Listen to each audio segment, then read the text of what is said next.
Située dans le quart nord-ouest de l'agglomération bordelaise, Ézines est une commune de 25 000 habitants dont la population est en augmentation constante depuis 50 ans.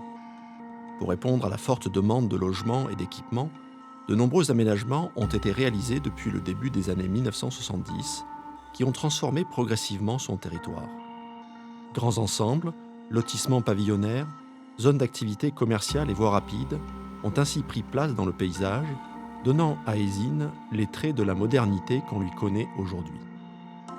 Les aménagements successifs engagés pour répondre aux besoins de ses habitants ont donné forme au paysage que nous connaissons aujourd'hui. Ils conservent les traces de sa longue histoire. Ce film raconte la fabrique de l'espace urbain d'Ézines, révèle les héritages et les effets de mémoire dans la longue durée, autant que les transformations récentes.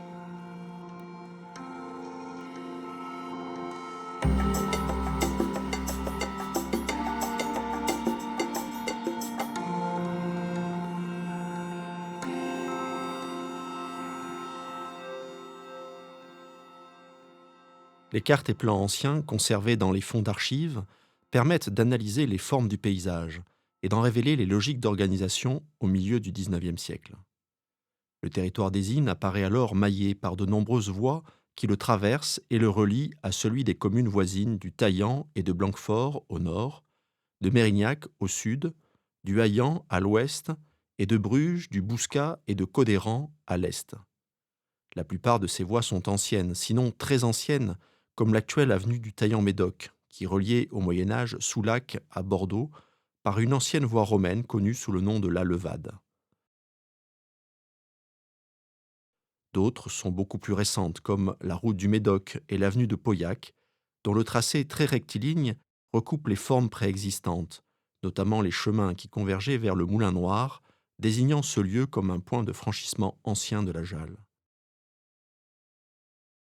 Ces deux voies, construites dans la seconde moitié du XVIIIe siècle, témoignent de la mise en relation de Bordeaux avec l'Espard et Pauillac, bourgs les plus importants du Médoc à ce moment-là. Plusieurs hameaux se sont développés au fil des siècles, le long ou au carrefour de certaines de ces grandes voies. Le bourg, organisé en peigne de part et d'autre d'une rue centrale, dominé à son extrémité nord par l'église de la commune. Les vestiges de plusieurs logis nobles de la fin du Moyen Âge y sont conservés, qui témoignent de son ancienneté. L'Escombe, implanté en bordure de la route du Taillan, dont le plan juxtapose un village-rue à l'ouest et une possible enceinte à l'est, dont la forme circulaire est partiellement conservée dans le parcellaire. Le tracé sinueux de la rue Raoul-des-Gens, au nord, reliait jadis cette forme au bourg. Le Vigan, à l'extrémité est de la commune, implanté le long d'une grande voie nord-sud qui franchissait la vallée de la Jalle à proximité du château de Blanquefort.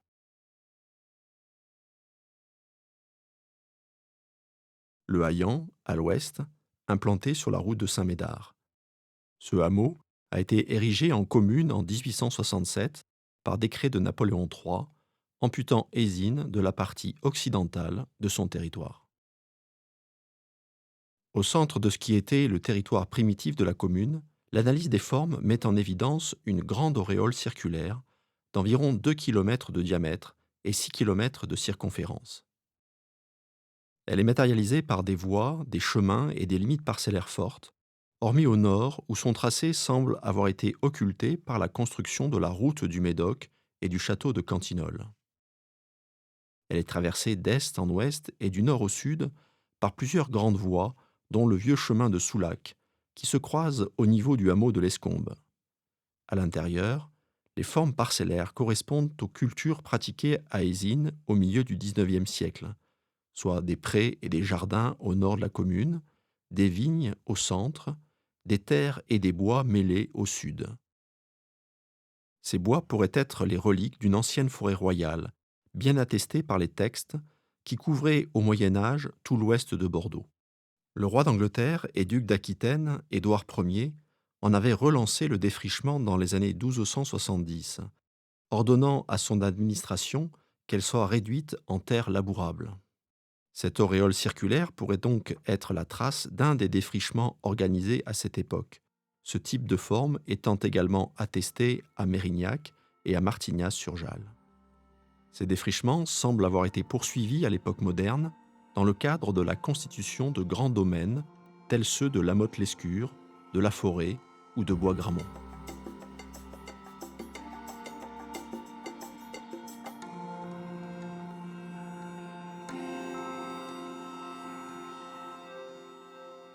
À partir du milieu du XIXe siècle, des changements importants sont réalisés par la municipalité à la charnière du bourg et de l'Escombe. Une maison commune est construite en 1842 au sud du bourg, en bordure de l'actuelle avenue de Picot.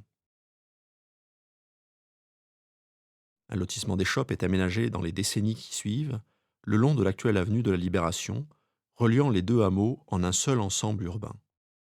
Dans le même temps, deux écoles sont édifiées, l'une de garçons, avenue de Picot, et l'autre de filles, avenue de la Libération.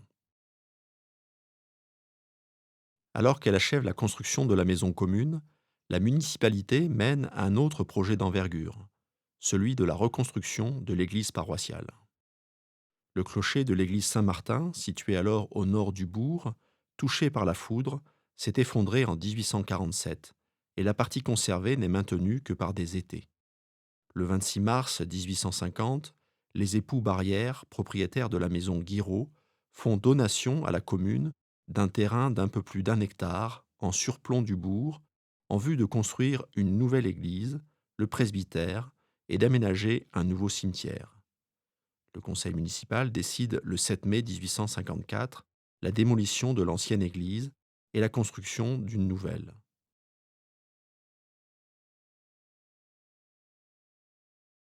Les travaux, achevés le 21 mars 1860, s'accompagnent de la réorganisation du parcellaire agricole par l'implantation d'une trame orthogonale de rue nouvelle.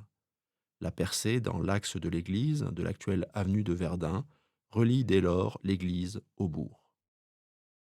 Tandis que le centre religieux du bourg glisse de la place du 4 septembre au coteau qui le surplombe à l'est, son centre administratif demeure à 200 mètres au sud-ouest de ce dernier.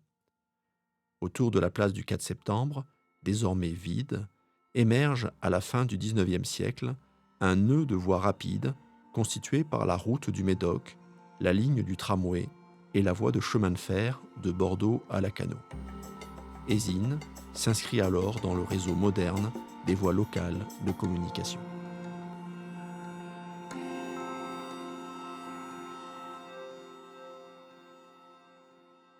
Au sortir de la Seconde Guerre mondiale, la population d'Ézine augmente rapidement, de 3 280 habitants en 1946 à 12 719 en 1975 et jusqu'à près de 25 000 aujourd'hui.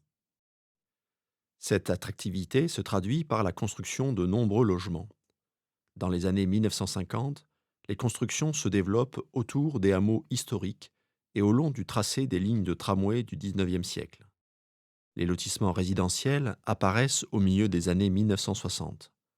Un premier lotissement est construit en fuseau à proximité du carrefour de l'avenue de Picot et de la rue André Blanc, tandis qu'au sud-est de la commune, un autre grand lotissement est aménagé le long de l'avenue de l'Hippodrome. La centralité du bourg s'affirme à cette époque par la construction d'une nouvelle mairie et de deux écoles à proximité de l'église. Ce quartier, construit ex nihilo au milieu du XIXe siècle, devient alors véritablement le centre du bourg et l'intérieur des parcelles agricoles est progressivement densifié. En 1976, de nombreux lotissements d'habitat pavillonnaire ont été aménagés le long et surtout à l'ouest de l'avenue de l'Hippodrome, ainsi qu'à l'est du premier lotissement de Picot, avec l'ensemble du Grand Caillou.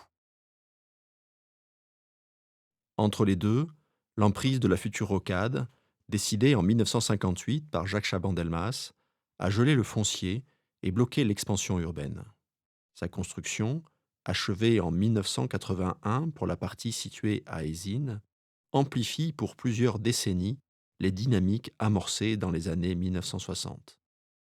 À l'orée du XXIe siècle, tous les terrains localisés à l'est de la rocade sont désormais bâtis, tandis qu'à l'ouest, de nouveaux lotissements pavillonnaires sont construits sur les dernières grandes emprises foncières restantes. Des transformations plus récentes sont liées à la construction de la déviation de Lacanau dans les années 2010. Elle coupe le territoire d'Ézine du sud-est vers le nord-ouest à partir de l'échangeur numéro 8 de la rocade et enclenche le développement de zones d'activité artisanale et la construction de nouveaux quartiers pavillonnaires de part et d'autre de son tracé. Une mutation de l'occupation du sol de la commune accompagne le développement de cette urbanisation. Alors qu'en 1950, le territoire apparaît majoritairement dédié à un usage agropastoral, le relevé de l'occupation du sol à partir des photographies aériennes de 1976 montre une très forte déprise des usages agricoles au profit des lotissements pavillonnaires, hormis dans la vallée de la Jalle, où l'activité maraîchère se maintient.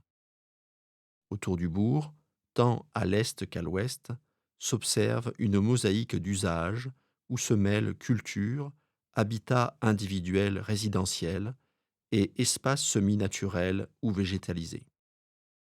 25 ans plus tard, soit au tournant du siècle, les zones d'habitat individuel se sont fortement développées dans la partie centrale de la commune, tout comme les lotissements pavillonnaires, particulièrement à l'est de la rocade. L'emprise des zones à usage industriel et commercial s'est un peu développée, surtout au sud-ouest de la commune, à proximité du Haillan. À l'ouest, l'emprise de la future déviation de la Cano se devine dans l'alignement des zones végétalisées et boisées. Sa construction, dans les années 2010, va modifier l'occupation du sol dans son emprise proche, notamment par la fragmentation des zones boisées du centre de la commune.